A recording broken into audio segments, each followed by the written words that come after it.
Capítulo 6. La trampa invisible. La oscuridad lo rodeaba por completo. Ezequiel no podía ver nada.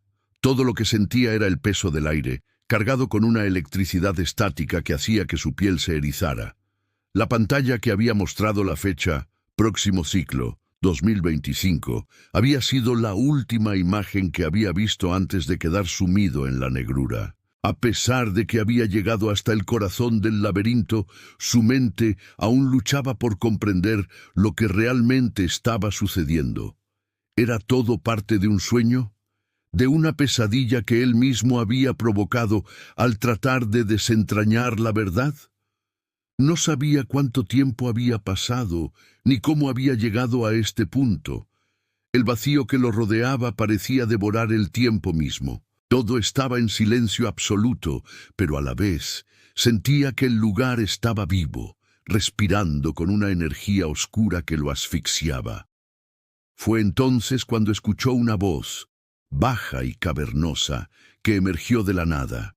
El tiempo es relativo cuando estás atrapado, Ezequiel. Aquí no existe el pasado ni el futuro, solo existe el ciclo. Ezequiel trató de orientarse, de encontrar algo, una salida, una pista que lo guiara, pero la voz lo desconcertaba, como si viniera de todas partes y de ninguna al mismo tiempo.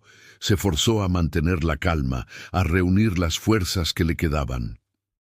«¿Quién está ahí?», gritó, su voz resonando en la oscuridad. La respuesta fue un susurro, algo que parecía provenir de su propia mente, pero a la vez de fuera de ella. No busques respuestas, porque lo que encuentras siempre será parte del plan. Estás jugando un juego que comenzó antes de que nacieras. Ezequiel apretó los dientes. ¿Era esta otra de las manipulaciones que Umbra Corp había creado? ¿O había algo aún más profundo, más inquietante, que su mente no podía comprender? Cada palabra pronunciada por esa voz parecía clavarse en su cerebro como un alfiler, reforzando la idea de que estaba atrapado en un ciclo sin fin. De repente, una luz tenue apareció a lo lejos, como un faro en la distancia. Ezequiel comenzó a caminar hacia ella, sin saber por qué, pero sintiendo que de alguna manera debía hacerlo. Cuanto más se acercaba, más intensa se volvía la luz, hasta que se dio cuenta de que no era una luz real, sino una proyección, una imagen en movimiento que surgía de la nada. La figura de Irene Vega apareció en la pantalla, su rostro distorsionado, pero con una expresión de angustia en los ojos. «Ezequiel», dijo su voz, pero estaba rota, como si hubiera sido grabada y repetida hasta perder su humanidad. «El ciclo no puede romperse, pero tú eres la clave. No puedo decirte más, no puedo». Antes de que pudiera reaccionar, la pantalla comenzó a desintegrarse y la imagen de Irene se desvaneció en un mar de distorsión. El espacio a su alrededor comenzó a distorsionarse también. Las paredes se cerraron, los pasillos comenzaron a girar y Ezequiel se sintió como si estuviera siendo absorbido por una fuerza invisible. El ciclo, Ezequiel. El ciclo es todo lo que somos. El tiempo no es lineal. Las respuestas que buscas ya han sido dadas. Tú mismo las escribiste. En ese momento, la verdad comenzó a caer sobre él como un torrente imparable. La clave estaba en él. Él había sido el primero en descubrir la conexión, en buscar la verdad que Umbra Corp y los hombres del rostro vacío habían intentado esconder. Pero no solo había sido una víctima, sino también un actor en esta obra macabra. Sus propios recuerdos, su historia, habían sido manipulados, reescritos por fuerzas que él no podía entender. A medida que la confusión se apoderaba de él, una puerta se materializó frente a él, un umbral que parecía ofrecer una salida.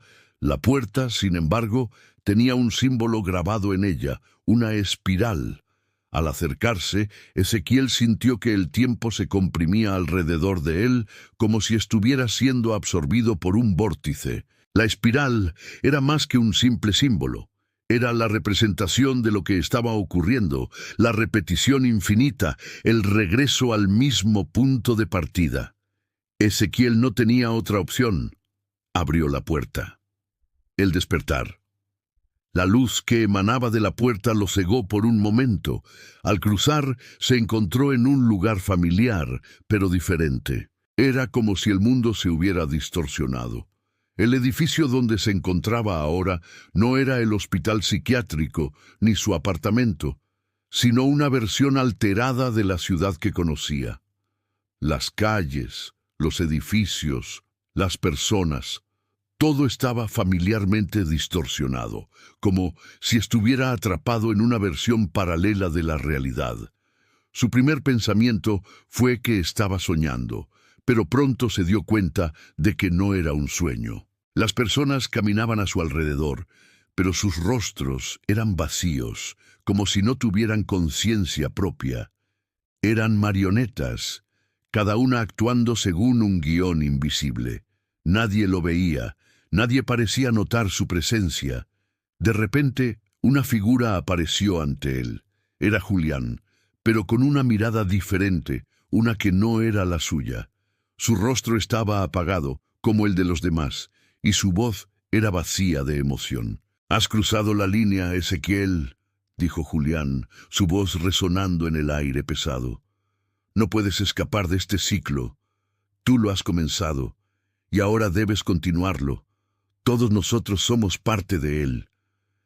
Ezequiel retrocedió, pero la sensación de desesperanza lo envolvía como una neblina.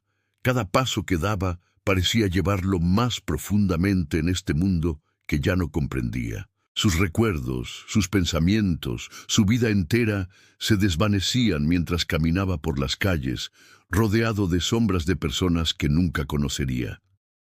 «El ciclo está completo, Ezequiel», continuó Julián. «No hay principio ni fin, solo repetición. Cada vez que intentas escapar, el ciclo se reinicia.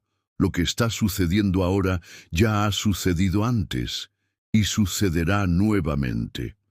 Ezequiel sintió un peso en su pecho. La verdad era demasiado grande para comprenderla. Había estado atrapado en una red invisible, una trampa de la que nunca podría escapar. El ciclo de Umbra Corp. No era solo un experimento con la mente humana, era una manipulación del propio tiempo. Y él, como todos los demás, era una pieza en ese juego eterno, el último juego. En ese momento, Ezequiel comprendió que la única forma de escapar era aceptar que nunca lo haría. La verdad que había buscado durante tanto tiempo era solo una ilusión. Todo lo que había aprendido, todo lo que había descubierto, formaba parte de una trama que no podía romper.